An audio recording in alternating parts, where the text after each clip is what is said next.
मैंने यूं ही पैसे खर्च कर दिए।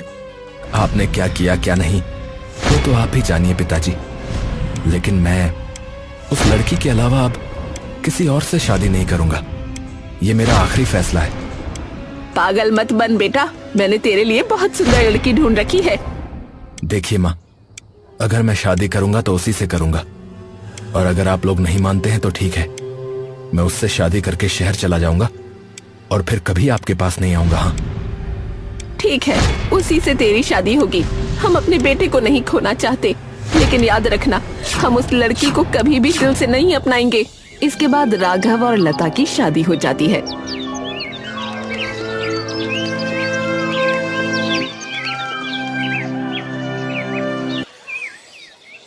अरे मेरी बेटी का भाग्य इतना अच्छा होगा, ये मैंने कभी नहीं सोचा था। मैंने भी नहीं, लेकिन बेटी तो सुखी हो गई। अब हमारा क्या होगा? क्या हम बूढ़े बुढ़िया कुछ खा पाएंगे? अरे अब कोई बात नहीं, बेटी का ब्याह हो गया तो अब मैं हंसते हंसते मरने को भी तैयार हूँ। मेरी बहन के बारे में तुम कितनी बातें किया करती थी, अब देखा उसकी कितनी अच्छी जगह शादी हो गई। अब तुम्हें अपनी बहन के लिए बड़ा दर्द हो रहा है ना? और हुई तुम्हारी बहन की शादी, तुम्हें क्या वो तुम्हें कुछ देने आएगी? तुम बड़ी बातें करती थी, घर अलग करूंगा तो तुम्हारे पिताजी नई नाव देंगे। कहाँ है वो नाव? अब तुम ये सब क्यों कह रहे हो? मुझे ये लालच दिखाकर, बहला फुसलाकर तुमने मुझे मेरे माता पिता से अलग कर दिया। पर अब मुझे सब समझ में आ रहा है, मैं वापस अपने माता पिता के साथ ही रहूंगा। तो मैं भी मायके चली जाऊंगी। देखो, तुम्हारी जो मर्जी हो वो करो। एक दिन घर में लता उदास बैठी थी। क्या हुआ तुम्हें? माँ पिताजी की बहुत याद आ रही है। कौन जाने वो क्या कर रहे होंगे, क्या खा रहे होंगे। आप तो जानते हैं कि हमारा घर कैसे चलता है। ठीक है, तो चलो उनसे मिलने चलते हैं। राघव बहू को लेकर कहाँ जा रहा है? लता के माता पिता के घर। माँ, उसे अपने घर की याद आ रही है।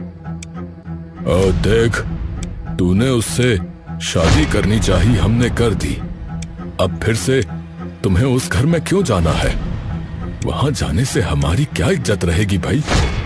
मुझे नहीं पता था पिताजी कि आपकी इज्जत इतनी कमजोर है।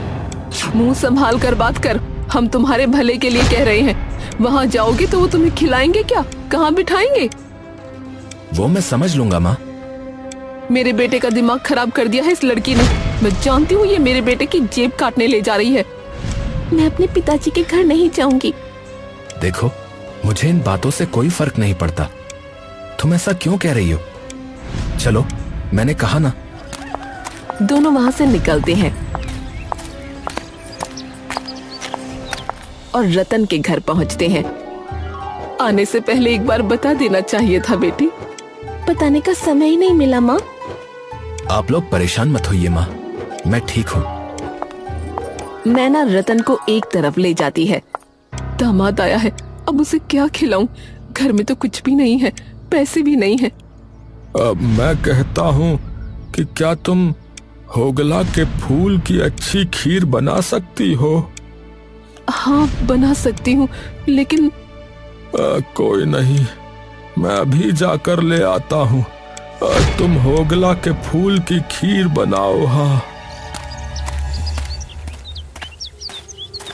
ये देखो कितने सारे लाया हूँ। मैं फूल तोड़कर साफ कर देता हूँ, तुम दूसरा काम खत्म करो। दो मुझे ये।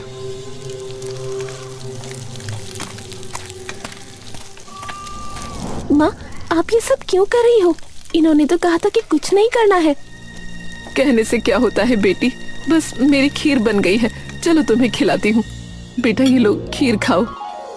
अरे, खीर पीले रंग की भी होती है? ये दरअसल होगला के फूल की खीर है। बचपन में माँ हमें बनाकर खिलाती थी। ये बहुत स्वादिष्ट होती है, आप एक बार खाकर तो देखिए। अरे सचमुच, ये तो बहुत स्वादिष्ट है। और एक बहुत ही अजीब व्यंजन है। हाँ, इसके बारे में ज्यादा लोग नहीं जानते, लेकिन हम जो समंदर के किनारे और सुंदरबन के पास रहते हैं उनके लिए ये एक भावनात्मक भोजन है। बेटा, कृपा करके तुम बुरा मत मानना। हम तुम्हें तुम्हारे लायक कुछ नहीं खिला पिला पाए, ना ही कुछ दे पाए। अरे अरे, ये क्या कह रहे हैं पिताजी? ये तो मुझे बहुत पसंद आई है और मैं कुछ दिनों से गांव में एक अच्छी क्वालिटी का रेस्टोरेंट खोलना चाह रहा था। मैं उसमें पारंपरिक और अपरिचित खाने के आइटम रखना चाहता था।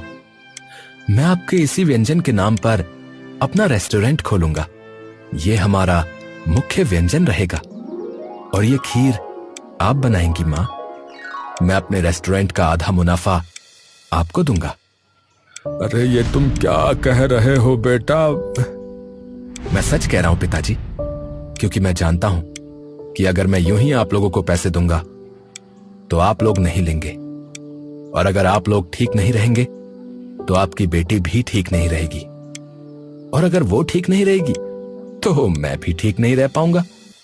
इसीलिए मुझे ये करना ही होगा। नमस्कार दर्शकों, आप देख सकते हैं कि मैं इस समय इस प्रसिद्ध होगला फूल की खीर रेस्टोरेंट में हूं। आप बताइए कि ये खाना कैसा है? अरे भैया, मैंने ऐसी चीज कभी नहीं खाई, बता रहा हूँ। एक शब्द में कहूँ तो असाधारण। हाँ भैया, मुझे तो पता ही नहीं था कि होगला के फूल की भी खीर बन सकती है भैया। अरे बहुत उत्तम, अति उत्तम बल्कि।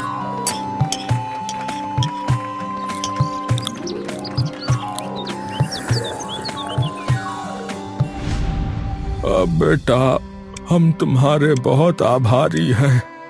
तुमने हम सबको एक बहुत सुंदर जीवन दे दिया। काश मेरा अपना बेटा भी ऐसा ही होता। पिताजी, अब आप मेरा परिवार हो, बस ये मानिए। तभी नवीन रुआंसा मुंह बनाकर वहां आ जाता है।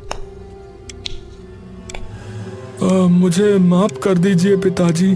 अरे तू यहाँ पे? मैंने ही इन्हें बुलाया है पिताजी। एक दिन मैंने भाई के साथ अकेले में बातचीत की थी। इन्होंने अपना अपराध स्वीकार कर लिया है। मात्र अपनी पत्नी का मन रखने के लिए इन्होंने ये भूल की थी। अब इन्हें वो भूल समझ में आ रही है। आप इन्हें क्षमा कर दीजिए पिताजी। क्षमा? अरे अगर तुम्हारी माँ तुम्हें क्षमा कर दे तो मुझे और फिर कुछ नहीं कहना है। अब हमें इस तरह और कष्ट मत देना बेटा। हम अपनी बाकी की जिंदगी तुम्हारे साथ हंसते खेलते बिताना चाहते हैं। ऐसा फिर कभी नहीं होगा माँ। बेटे को पाकर तुम लोग मुझे भूल गए। अरे पगली बेटी, अरे क्या तुझे भूला जा सकता है?